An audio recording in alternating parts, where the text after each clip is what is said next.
más el área por el brazo al cuadrado. En este caso, como estamos trabajando con X, es Y al cuadrado. ¿Sí? Y eso también me va a dar positivo porque este brazo, independientemente fuera positivo o negativo, está elevado al cuadrado y ahí no vamos a tener problema. Entonces, al yo hacer esta formulita, que fíjense, esto sale por tabla, el área de un rectángulo ustedes lo conocen, digamos donde hay que pensar un poquito es calcular el brazo porque siempre las figuras están ubicadas en posiciones así, donde hay que sumar, pues, porque aquí yo voy a tener esta, al centroide, sería altura media. Y esta altura media se lo sumo a este pedazo que me lo tiene que dar. Sí. Entonces la complicación puede ser de que haya una hipotenusa que calcular, una semicircunferencia atravesada, donde hay que hacer unos calculitos ahí extra de trigonometría, pero nada del otro mundo. O sea, como tal, el tema de inercia y Steiner es bastante sencillo, ¿sí? Okay. Es un repaso de la clase pasada. Entonces nosotros en esta clase vamos a ver un concepto que se llama producto de inercia. Ese producto de inercia lo que hace es agarrar tanto el brazo en una dirección,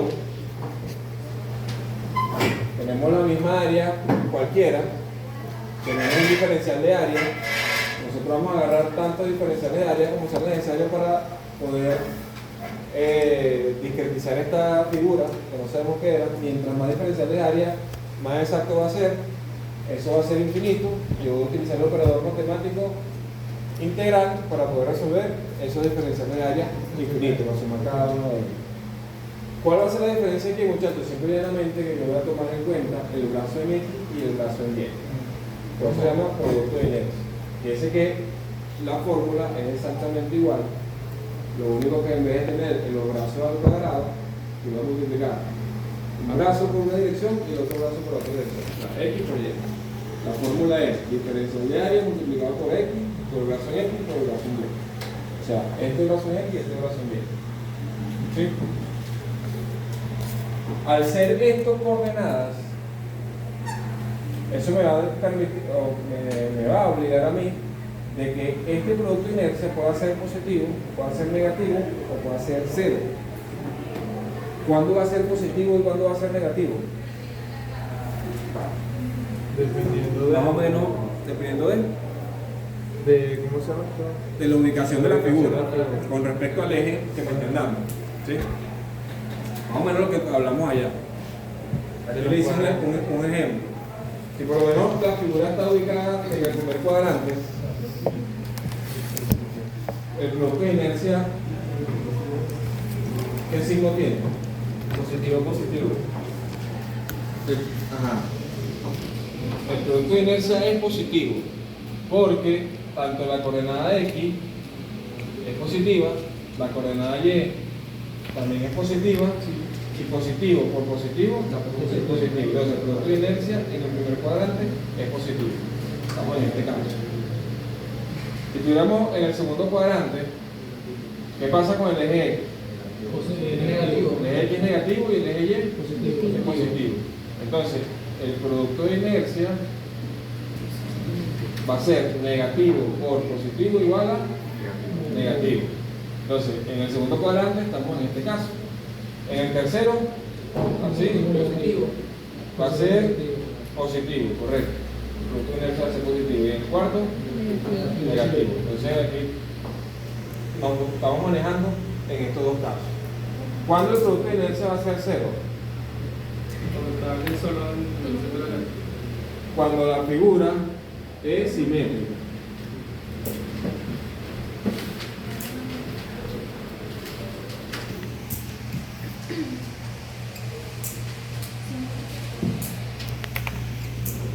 Cuando la figura va a ser asimétrica con respecto a uno de sus ejes, el producto de inercia va a ser cero. ¿Por qué? Eso viene con una explicación de que cuando yo estoy haciendo el análisis que está aquí, y yo tenga este diferencial de área, estoy analizando este diferencial de área va a ser diferencial de área por X positivo o negativo. esa X, positivo, ¿verdad? Y esa Y, positiva. Este diferencial de área va a tener un opónimo, un opuesto, mejor dicho, aquí abajo, que va a ser diferencial de área. Esta X es exactamente igual a esta X, o sea, el número. Y en signo, igual. Entonces, tenemos X. Y esta Y va a ser exactamente igual a esta Y. ¿Por qué? Porque la altura es simétrica. Entonces, aquí a aquí hay H, y aquí a aquí también hay H. ¿Y esta Y va a ser positiva o negativa? Negativa. Entonces, cuando yo esté sumando todos los diferenciales de área, para este diferencial de área positivo, va a haber un diferencial de área negativo. Y con una sola algebraica, este se cancela con este. Entonces, eso me obliga a que toda figura simétrica, el producto de inercia sea 0. Entonces, a partir de ahora, es una propiedad del producto de inercia. Si la figura es simétrica, el producto de inercia es 0. El producto de inercia puede ser positivo o negativo dependiendo de la ubicación de la figura con respecto a su centro. ¿Qué me va a decir si es positivo o negativo? Bueno, la coordenada como tal, los brazos. Los brazos. ¿Dudas hasta ahora? Ok.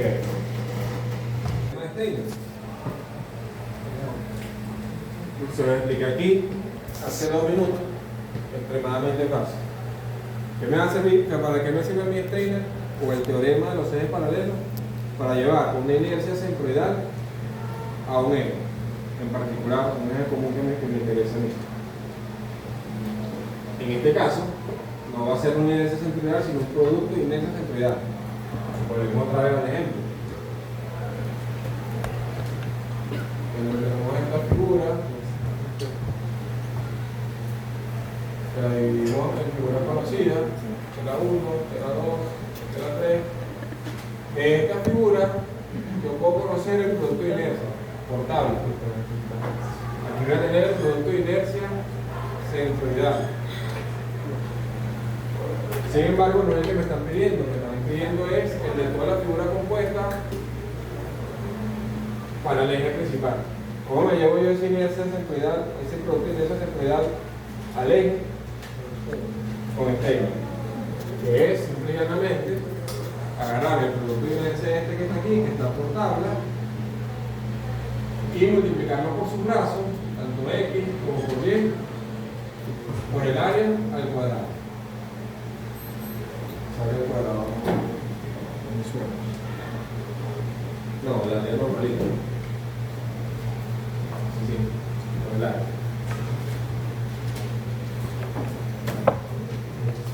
En el caso anterior, el área siempre va a ser fácil calcularlo. Lo que va a ser interesante de repente van a ser los brazos. Hay que tener ubicación espacial para no enredarnos allí con aquello. De repente hay algunos ejercicios de producto de inercia. Es posible que de repente haya algunas demostraciones con el producto de inercia. En el parcial no hubo, o sea, para este parcial no vamos a hacer demostraciones. De todas formas no está de más que le eche un ojito, sobre todo por si acaso de repente en los rezagados y en otros exámenes de repente sí salen este tipo de cuestiones. Pero la parte parcial el producto de inercia. Para el producto de inercia no va Para la inercia sí, para la inercia sí tiene que demostrar. Pero el producto de inercia, revísenlo, vean cómo es el tema integral. Pero para efectos del parcial nos vamos a enfocar puro contable, el producto de inercia. ¿Por qué? Porque realmente ese producto de inercia nosotros lo utilizamos para realizar el círculo de Mohr, que es el tema principal que vamos a ver hoy. Entonces no les voy a machacar haciendo integrales en este tema, cuando realmente el tema, digamos, importante, primordial, es el círculo de Mohr, y ya vamos a ver de qué se trata. La clase de hoy es teórica. El viernes, Dios mediante, hacemos un ejercicio de todo Ok, muchachos, entonces, ya vimos el producto de inercia, es algo bastante sencillo. Les repito, revisen el libro, hagan por lo menos algunos ejercicios de producto de inercia por tabla, no por integración, sino por tabla, para que vean cómo se hace, o sea, para que se den cuenta de esto, pues, de cuando es negativo, cuando es positivo, cuando es cero, y de repente si la figura es compuesta, pueden utilizar el Steiner para producto de inercia. En el libro debe haber algo allí. Entonces, círculo de Mohr. ¿Para qué sirve el círculo de Mohr?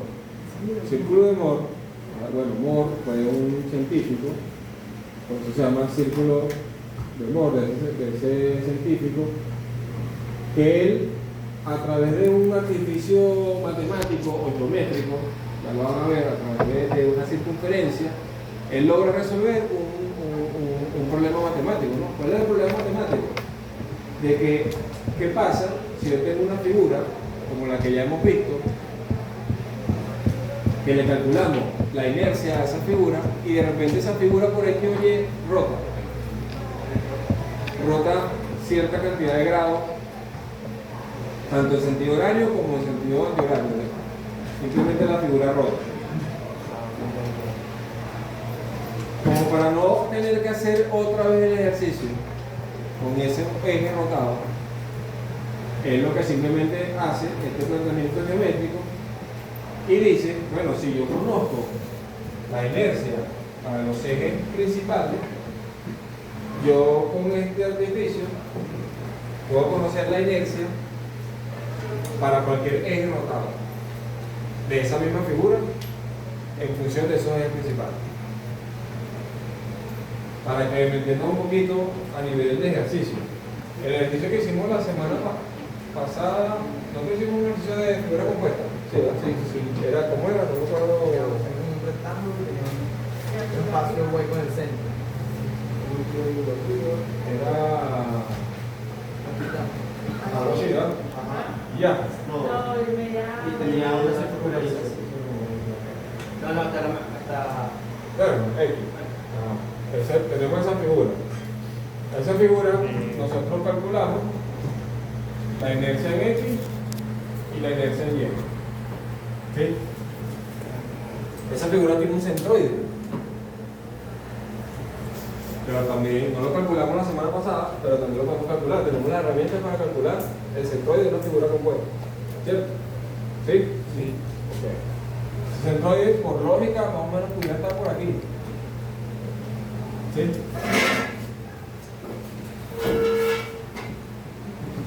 Bueno, independientemente del centroide esté allí o no, si lo estamos haciendo con estos ejes, el planteamiento es que ahora yo necesito determinar esa misma inercia que nosotros calculamos, pero con estos ejes, o sea, que son estos mismos, se rotaron una cierta cantidad de grados.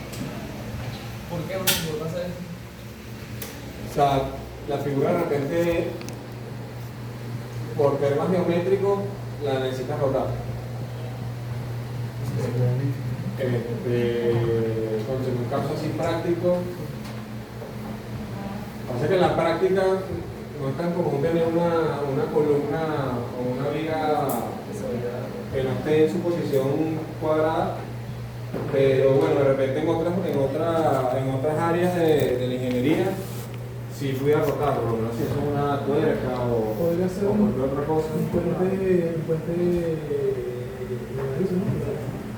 Realmente no. O sea, porque al final acuérdense que estas áreas, o sea, las rojas, son secciones transversales de elementos estructurales, o sea, en el caso nuestro. Y que en el caso nuestro, ya les expliqué la semana pasada, porque en la mayor mayoría de los casos va a ser una viga. No es que la columna no exista, sí existe, pero no es una propiedad que nos interesa a nosotros como ingenieros. Entonces, bueno, lo cierto es que si por alguna razón ese eje gira, rota, en vez de hacer yo todo el cálculo nuevamente, yo planteo todo en esta circunferencia. Y con esta circunferencia yo voy a obtener todos los datos. Háganse de cuenta, bueno, los que entendieron bien geometría 1, que eso viene siendo como un arco capaz. ¿Se acuerdan para qué es lo que nos servía el arco capaz? Yo dibujaba el arco capaz con una circunferencia y dentro de esa circunferencia yo iba a tener todos los datos. Con el diámetro que uno dibujaba y algún otro dato que si el diámetro y algún ángulo, yo iba a tener absolutamente todos los datos que me interesaban. Ahora se da cuenta que esta circunferencia me permite más o menos lo mismo, pero el tema está en construirlo. Eso es lo que vamos a aprender aquí, construir esta circunferencia. Bueno, esa circunferencia va a estar dibujada sobre unos ejes, que son estos azules, que van a tener esta particularidad.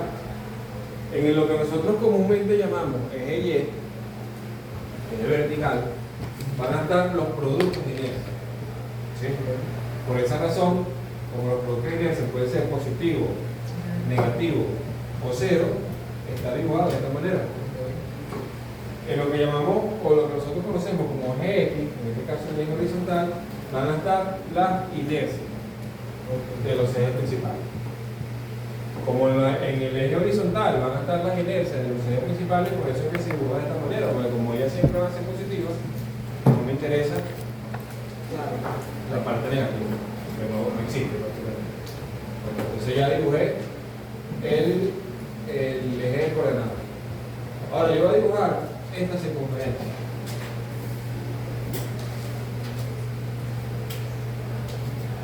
Para yo dibujar una circunferencia básicamente necesito un punto en el medio, un polo, que va a ser este, y un radio.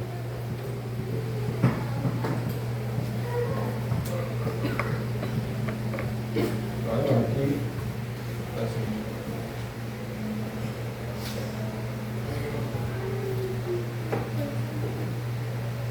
Ojo, esto es tal cual como el arco capaz. Si yo hago esta escala, voy a tener todos estos valores de escala. Y si de repente no sé calcular algo, lo mido directamente en el dibujo y voy a tener el resultado. ¿Sí? Sin embargo, nosotros, como no estamos en geometría, sino que estamos en estática, lo hacemos tipo esquema, o sea, hacemos ese círculo así como sea, y vamos más o menos esquematizando todo, y todos los resultados los vamos a tener desde el punto de vista analítico a través de fórmulas y tal. ¿Sí? Pero si usted quisiera hacer este círculo a escala, como no vamos a poner milimetrado, todos los valores que se le van a pedir, usted los mide directamente en el dibujo y lo va a obtener. Si se le dificulta obtenerlo por cálculo, usted lo mide en el dibujo y lo va a obtener. Por eso fue que yo simplemente hice esa circunferencia así de primero, porque realmente no lo voy a hacer gráfico, sino que lo voy a hacer analítico. ¿Sí? Entonces, pero antes de llegar yo a esa circunferencia, ¿qué valores yo voy a obtener del resultado del hecho principal? Suponiendo que sea este. O suponiendo que sea este, que es una figura cualquiera.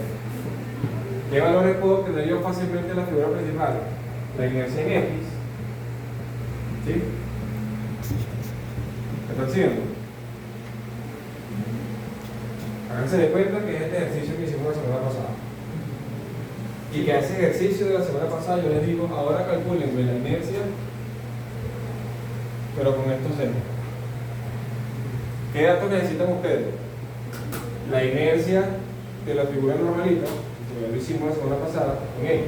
La inercia de la figura normalita en Y el producto de inercia de esas figuras, que lo aprendieron a calcular hoy. ¿Cómo lo van a hacer? Paréntesis aquí rapidito. Tal cual, ustedes habían dividido esta figura en varios, ¿no? Y van a calcular por lo menos hasta la 1, ¿no? El producto de inercia de esa figura 1 va a ser el producto de inercia centroidal por tabla más este brazo que ya lo teníamos, más este brazo que ya lo teníamos, por el área que ya la conocemos. Y ahí tenemos el producto de inercia de esa figura. Luego nos vamos a la 2, luego nos vamos a la 3 y luego restamos la 4. Y listo, ahí tenemos el producto de inercia total. ¿Sí? Ok.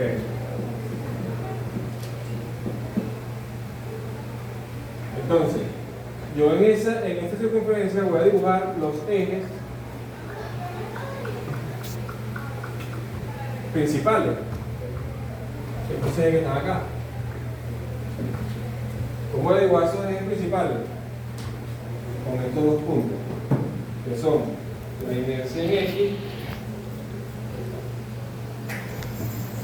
y el producto de inercia. Ese sería el total. Total de El producto de inercia total. sí.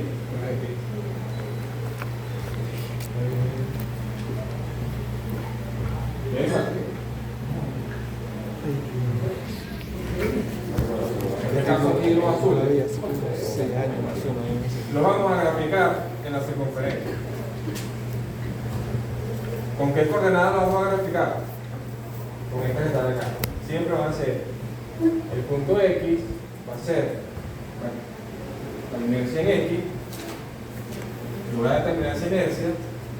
O sea, esto es un número, ¿no? Porque esto se lo llevo para acá.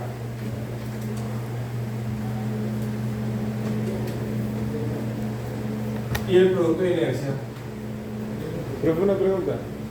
En la fórmula del producto de Steiner, Ajá. la inercia centroidal XY está por tabla, pero, o sea, multiplicamos la X por... El producto de inercia, ese es tú. Sí, La centroidal está portando. exacto. Ajá. Pero la inercia centroidal de X la multiplicamos por la inercia centroidal de Y. O como... No, aquí es el producto de inercia. Ujú. Es un solo valor. Un solo valor. Portable, ¿verdad? Y esto lo multiplica por el brazo X y por el brazo Y. ¿Verdad? Y esto te va a dar otro valor. Ah, ok, estaba confundido. Este punto que está aquí lo vamos a graficar. Con este valor que ya lo tenemos, lo conocemos, y este valor que también lo conocemos es positivo. Entonces, aquí están las inercias y en el eje Y están los productos de inercia. Entonces, ese numerito está aquí, ese punto. Ojo, sin importar que la circunferencia ya estuviera dibujada o no, ya yo sé, porque vamos a suponer que el producto de inercia me dio 10.000.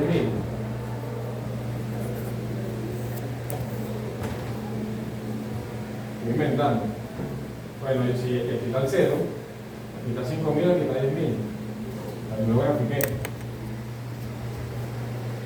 Claro, ese punto me tiene que coincidir ahí en la circunferencia.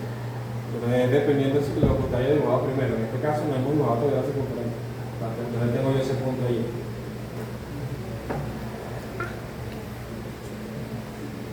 Y Y va a ser la inercia en Y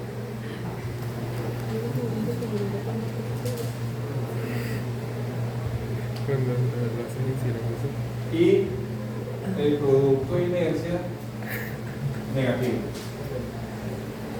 Entonces, igual, la inercia en Y, la vamos a aplicar aquí. Y el producto de inercia, como es negativo, obligatoriamente lo tenemos por acá. Yo quiero tener el punto Y. Ahora una pregunta aquí rapidito. ¿Por qué en Y es negativa El el producto de producto? inercia en esta Y, ¿Por qué es negativo el producto? o sea, es así, es la fórmula. Ah, ok. En X va a ser positivo y en Y va a ser negativo. Y esa inercia en XY es total. Positivo. Por lo menos en la figura compuesta es la inercia total. El inercia total de la figura compuesta. Ok. En X y igual en... Igual en Y y igual el producto de inercia. Todas son El totales. producto de inercia total, o sea, el total de la figura. Por eso que, o sea, para poder llegar aquí, de primero tiene que resolver este ejercicio. Claro, sería total. O sea, como este ejercicio son largos, porque prácticamente vamos a ver todo lo que hemos visto. Por eso que hago un lado parcial y este vale más puntos. Este ejercicio. Vamos a pasar por todo. El centro vale más puntos. Sí, o sea, el círculo de Moore, el ejercicio del círculo de Moore. ¿Por qué? Porque para yo empezar a hacer el círculo de Moore, ¿qué datos necesito?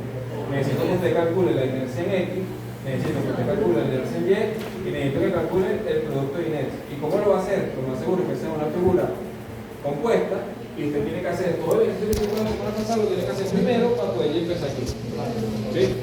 Pero el tema del centro de extensión sirve para eso, porque No, no es el no. Es inercias y producto de inercia. Ajá. Algo aquí rapidito. ¿Cómo sé yo, o cómo puedo estar seguro yo, antes de dibujar, de que eso va a estar en el medio? De que este punto va a estar a la izquierda de este y de que este punto va a estar a la derecha de este. Esto que está aquí, que es el origen, lo vamos a denominar inercia promedio. Y si queremos, es lo primero que podemos calcular. Vamos a ponerlo aquí abajo porque se calcula con estos datos. Que simplemente es la inercia en X más la inercia en Y entre 2. Al yo tener esa inercia en Y promedio, ya tengo este valor que está aquí y ya de manera mucho más fácil cuando yo dibuje la inercia en X me va a quedar para la derecha y la inercia en Y me va a quedar para la izquierda. Entonces, al yo unir estas dos cositas que están acá, yo automáticamente aquí voy a tener este eje que está acá. El eje rojo. Profe, donde dice inercia promedio, que dice allá abajo, una C. Un 2. Casi nunca te pegas. O sea, es la inercia en X más la inercia en Y entre 2. Es una inercia promedio. Este eje que está aquí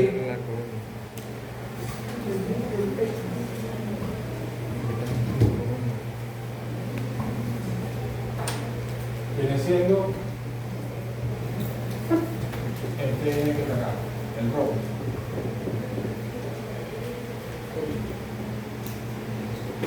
Entonces, según la propiedad del círculo de Moore,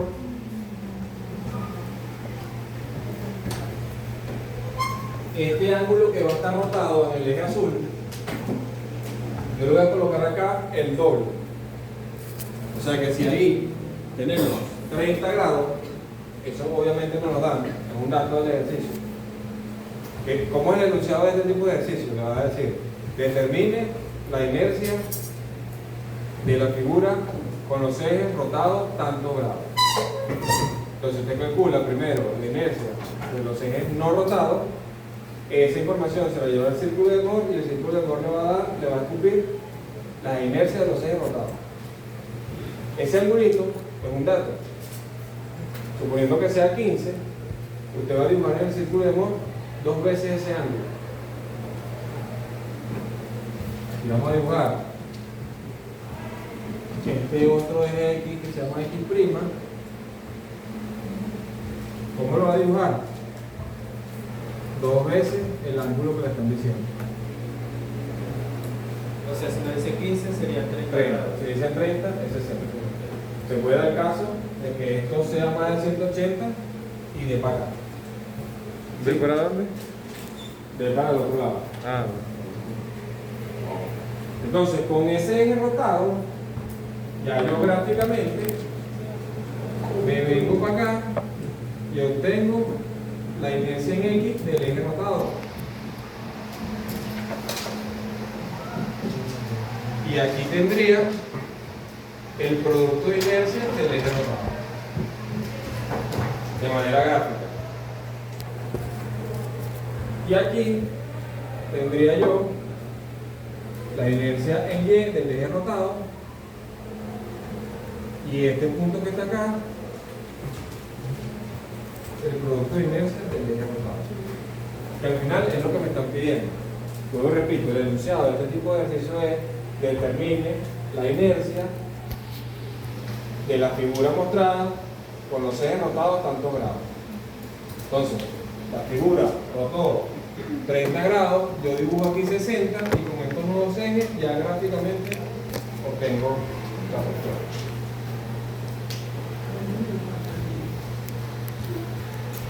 ¿Qué es lo que pasa? Y vamos a dejar la clase hasta aquí. Ahí en la gráfica.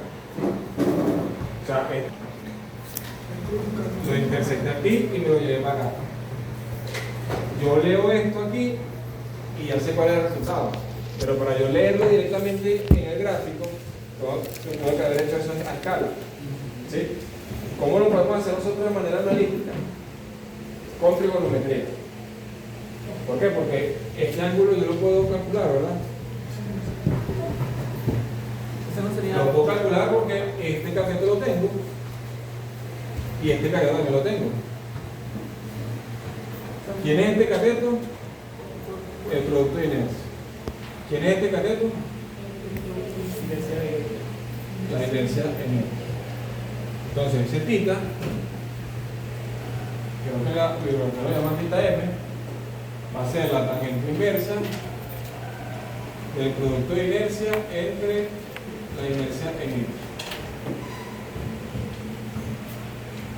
De hecho, aquí yo voy a determinar el radio. El radio es la hipotenusa de ese triángulo. ¿De quién sería el radio? Sería la inercia en X al cuadrado más el producto de inercia al cuadrado. Al cuadrado. Ahí tengo el radio. Para calcular esto analíticamente, me faltaría este angulito, beta. ¿Quién podría ser beta? 180 grados, que es lo que hay de aquí a acá, menos 2 veces alfa, que es un dato, menos tita m, que lo acabo de terminar. Y con este beta y este radio, que obviamente es este mismo radio, puedo obtener yo el cateto adyacente y el cateto opuesto.